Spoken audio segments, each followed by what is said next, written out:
Vous êtes de plus en plus nombreux à vous intéresser à la broderie d'art et notamment au crochet de Lunéville, et dans cette vidéo, je vous dis tout sur le crochet de Lunéville.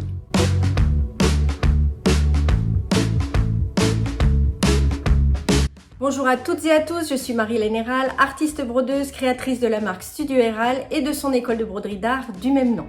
Comme je vous le disais dans l'introduction, vous êtes de plus en plus nombreux à vous intéresser à la broderie d'art. La broderie d'art, qu'est-ce que c'est? C'est un mélange d'aiguilles et de crochet de Lunéville. Alors l'aiguille, c'est un peu plus commun, le crochet de Lunéville, ça l'est moins. J'ai déjà fait des vidéos sur le crochet de Lunéville, notamment la différence entre le crochet de Lunéville et le crochet à Hari en Inde. Parce que si vous connaissez ma chaîne, eh bien vous savez qu'en Inde, on brode comme en France, sauf que c'est inversé, mais le résultat est très semblable. D'ailleurs, il y a énormément d'ateliers de broderie haute couture en France qui font travailler des ateliers en Inde.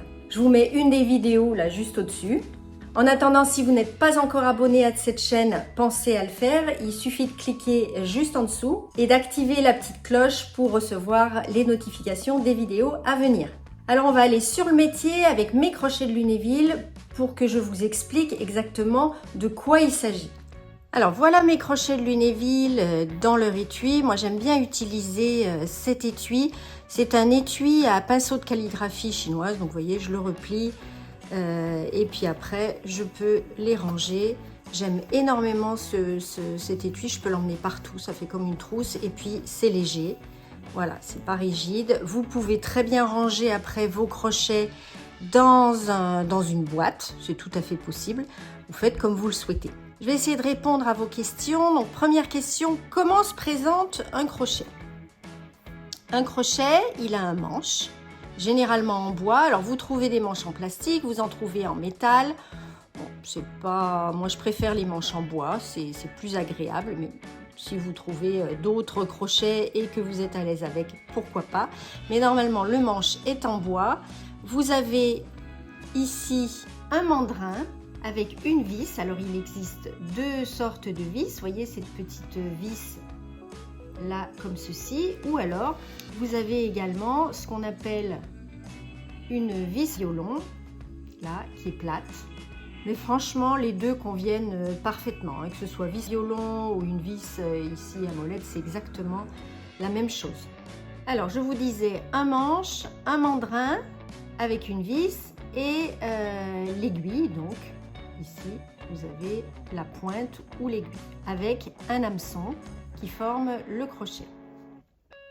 Pourquoi? Il existe plusieurs tailles de crochet. Donc là, il manque une taille. Ça va de la taille 70 à la taille 120. Pourquoi? Tout simplement, comme les aiguilles, parce que vous avez différentes tailles de fils et puis suivant le support que vous allez utiliser, alors le support c'est le tissu que vous allez utiliser parce que vous n'allez pas broder que sur de l'organza, vous allez changer de taille. Mais il y a aussi deux tailles de manches. Donc ne vous trompez pas, vous avez d'abord un manche pour les pointes de 70 à 90 ici et puis vous avez un autre manche avec un mandrin ici qui n'a pas la même taille. Je ne sais pas si vous voyez bien le trou ici à la caméra. Là, ce trou-là est plus petit que celui-là.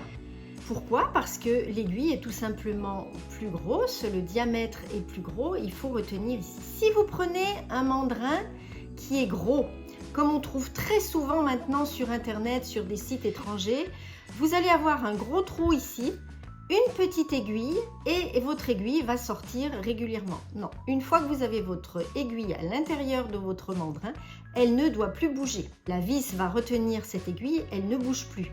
Donc faites bien attention, il y a deux tailles de mandrin, donc deux tailles de manches, la taille de 70 à 90 et une autre taille pour les aiguilles de 100 à 120.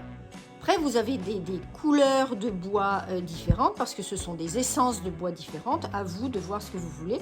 Vous pouvez prendre différentes essences par rapport justement aux tailles de votre pointe, mais il n'y a pas non plus 36 000 essences de bois.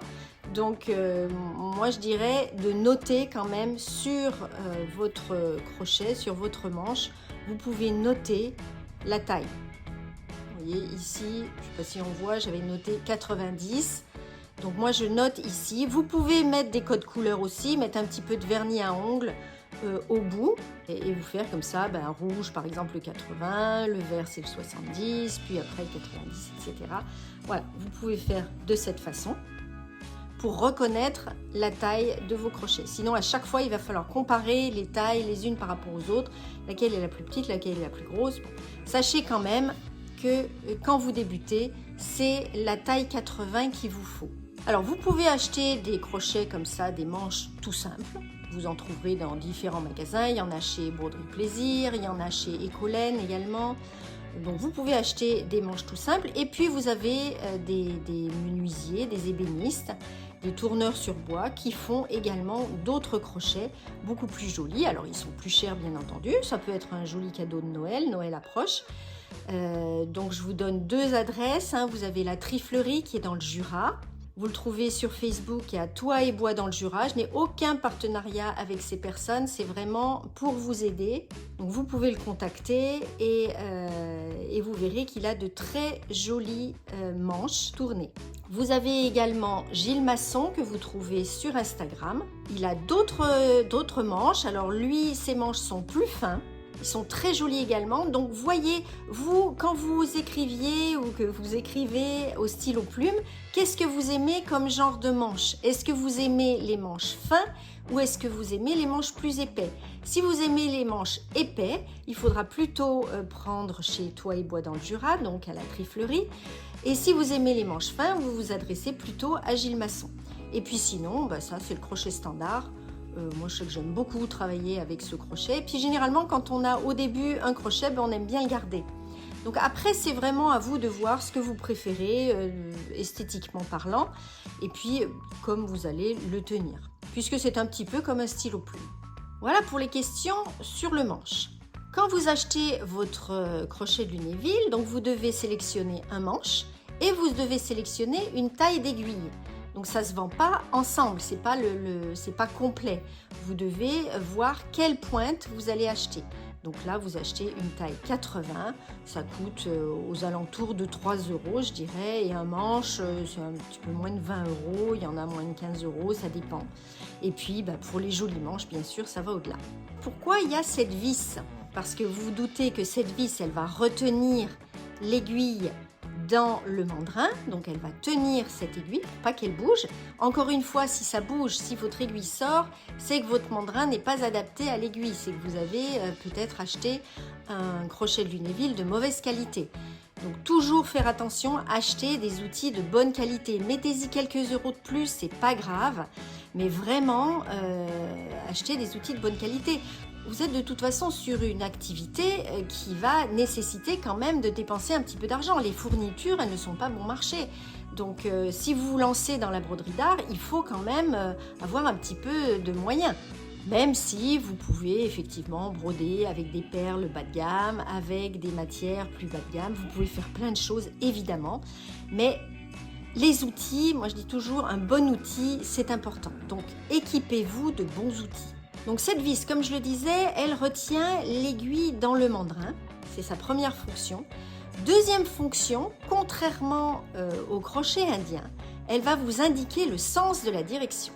Vous allez devoir bien aligner votre crochet à la vis. C'est-à-dire que l'hameçon, ici, il faut qu'il soit dans l'alignement de cette vis.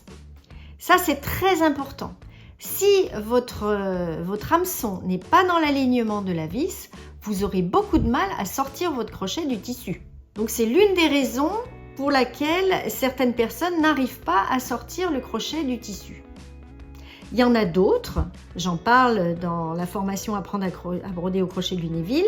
Je donne toutes les raisons, pourquoi en fait vous n'arrivez pas à sortir le crochet du tissu. En tout cas, l'une des raisons, c'est parce que votre hameçon ici n'est pas dans l'alignement de votre vis. Ça, c'est vraiment important. Ça vous montre donc la direction dans laquelle vous allez broder. Je m'explique. Vous voulez ici broder dans ce sens. D'accord? Ici, c'est transparent. On voit à travers, bon, pas forcément à la caméra, mais on voit au travers. Quand vous brodez sur de l'opaque, sur un tissu opaque, ça peut être du coton, du lin, mais ça peut être aussi du cuir, ça peut être du polyester, ça peut être n'importe quel support, vous pouvez broder sur n'importe quoi. Là, si vous voulez broder dans ce sens, il faut savoir où est votre hameçon. Si vous ne savez pas où est votre hameçon, vous n'arriverez pas à sortir votre crochet du tissu. C'est pas possible. Donc, ici, ça vous montre le sens de la direction. Donc, vous allez à chaque fois devoir, ici, avancer. Vous voyez, votre vis va vous indiquer à chaque fois, ici, la direction. Donc, à chaque fois quand vous piquez, la vis doit être sur le trait. Elle doit vous guider. Vous voyez? À chaque fois, votre vis est sur le trait. Et ça, c'est extrêmement important. Donc, voilà le rôle de cette vis. Que dire à présent? Écoutez, moi, j'ai envie de vous dire, il va falloir protéger cette pointe. Pourquoi? Parce qu'elle est fragile. Donc, faites attention, si vous faites tomber votre crochet, la pointe peut se casser. Et alors, après, vous ne pourrez plus broder. Il faudra changer la pointe, racheter une pointe. Moi, je vous conseille toujours d'avoir 2 pointes 80 de toute façon avec vous. Comme ça, si vous en cassez une, vous la changez, vous en avez tout de suite une autre. Donc, il va falloir protéger cette pointe, mais il va falloir également vous protéger et protéger les personnes qui sont à côté de vous. Parce que si le crochet tombe, il peut vous blesser. Ça peut tomber sur vous. Moi, j'ai une élève, ça lui est tombé sur sa cuisse. Elle a été obligée d'aller voir un médecin. Vous pouvez le protéger avec un bouchon de liège. Si vous n'aimez pas le bouchon de liège parce que vous trouvez que c'est trop dur et que ça va abîmer un petit peu, émousser légèrement votre pointe, vous pouvez prendre des petits capuchons en silicone. J'ai une élève qui fait ça, elle a montré un petit peu à tout le monde comment protéger son crochet avec un capuchon que vous trouvez sur internet, il y a des capuchons. Mais protégez votre pointe. Ne laissez jamais un crochet non protégé sur votre métier. On peut faire bouger le métier, le crochet peut tomber, il peut se casser ou blesser quelqu'un. Donc protégez la pointe. Comment maintenant reconnaître les tailles, les différentes tailles de vos crochets? Alors, soit vous avez seulement 2 manches pour les 2 tailles différentes et vous changez à chaque fois les pointes. Mais si vous brodez beaucoup, moi je vous conseille d'avoir plusieurs manches. Vous voyez, moi j'ai plusieurs manches pour plusieurs crochets. Et vous voyez, là il y a un crochet avec une boule ici aussi. Donc, pour les reconnaître, vous pouvez écrire dessus. Vous pouvez mettre une petite marque de couleur si vous le voulez et vous pouvez après écrire également sur le capuchon, sur le bouchon.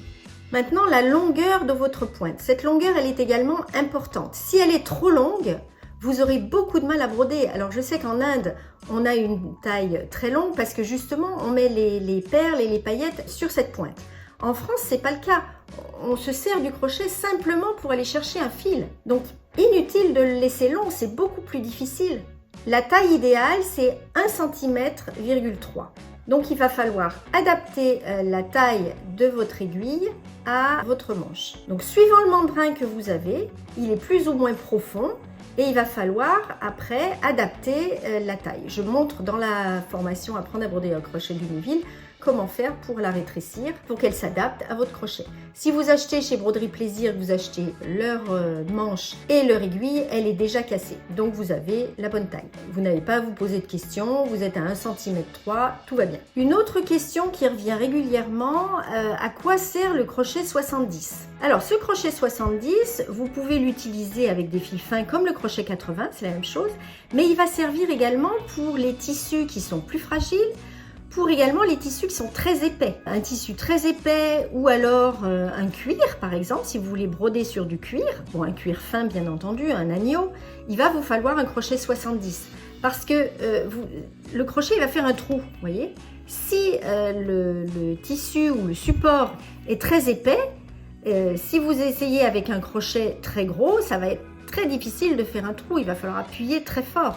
Or, l'intérêt du crochet, c'est d'aller vite, c'est de broder vite. Donc, si vous voulez broder vite, vous n'allez pas passer un temps fou à appuyer fort pour faire un gros trou. En plus, ce trou, il va se voir après, il va disparaître plus difficilement. Donc, utilisez une petite pointe quand vous avez un tissu épais. Et puis après, les différentes tailles des pointes, ça va dépendre de la grosseur du fil. Si vous avez un fil qui est gros, eh bien vous allez être obligé d'utiliser une pointe 120, 110, 120. Par exemple, la rayonne 900, qui est une très jolie rayonne, un fil floche. Je vous parle des fils floches aussi dans une autre vidéo. Les fils floches, ils font un très joli rendu satiné. Ne commencez pas avec les fils floches. Encore une fois, le fil floche, il est plus difficile à broder. Donc pour la rayonne 900, qui est la grosse rayonne, vous allez utiliser un crochet 110. Si vous utilisez un crochet plus fin, qu'est-ce qui va se passer? Ça va tirer votre fil. Alors d'abord, vous n'allez pas pouvoir sortir tous les fils qui composent ce fil-là, puisque les fils, généralement, ils sont tordus. Alors, pas trop les fils floches, mais les fils sont tordus entre eux pour arriver à faire un gros fil. Donc, ces gros fils, si vous les passez dans un crochet petit, ils vont s'accrocher dans l'hameçon. Et vous ne pourrez pas sortir tout le fil. Donc, dès que vous voyez que vous n'arrivez pas à sortir tout le fil, ça c'est une fois que vous savez déjà bien manier le crochet de base avec le fil à gants. Hein. Donc, si vous voyez que des petits fils sortent, ne s'accrochent pas dans l'hameçon, c'est que votre fil est trop gros par rapport à votre hameçon. Et pour les fils floches, eux qui ne sont pas tordus, il va falloir faire attention à bien mettre tous les petits fils dans l'hameçon. Donc si vous prenez une taille qui n'est pas adaptée, d'abord vous n'allez pas sortir tout le fil et après, alors vous pouvez effectivement tirer dessus, le vriller pour qu'il rentre bien dedans, mais après votre chaînette, elle sera beaucoup moins jolie. Donc généralement quand on utilise un fil épais, c'est pour faire une jolie chaînette un peu épaisse, pour couvrir. Et là, c'est vraiment dommage de faire une chaînette qui sera tirée, où les fils seront complètement tordus, vous n'aurez plus le joli satiné du fil, et c'est dommage. Donc, dans un premier temps, concentrez-vous sur cette chaînette, essayez de faire une belle chaînette régulière, ça c'est vraiment important. Avant de commencer à poser les perles, il faut vraiment vous exercer sur la chaînette. Vous allez pouvoir faire de très beaux remplissages. Vous voyez ici sur les orchidées, il y a de jolis remplissages.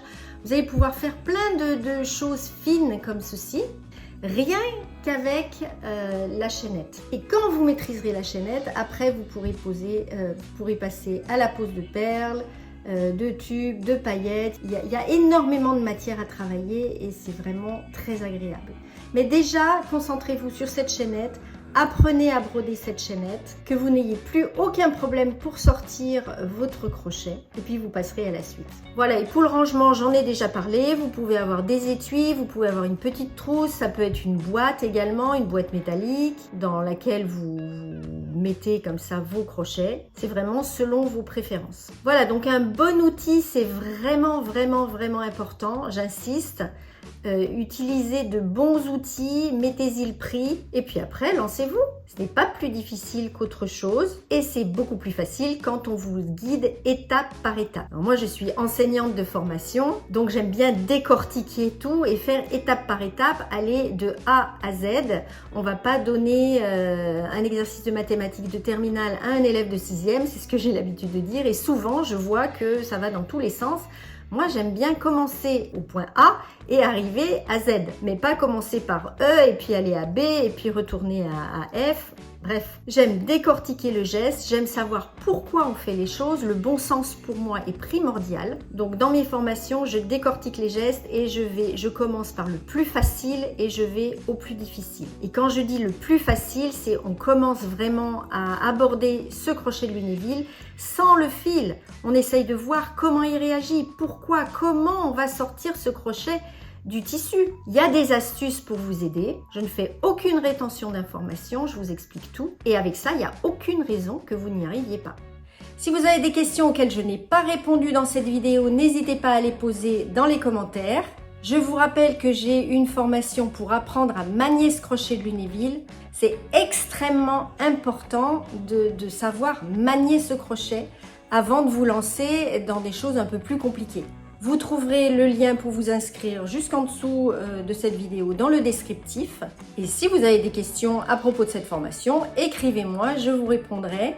L'adresse apparaît ici.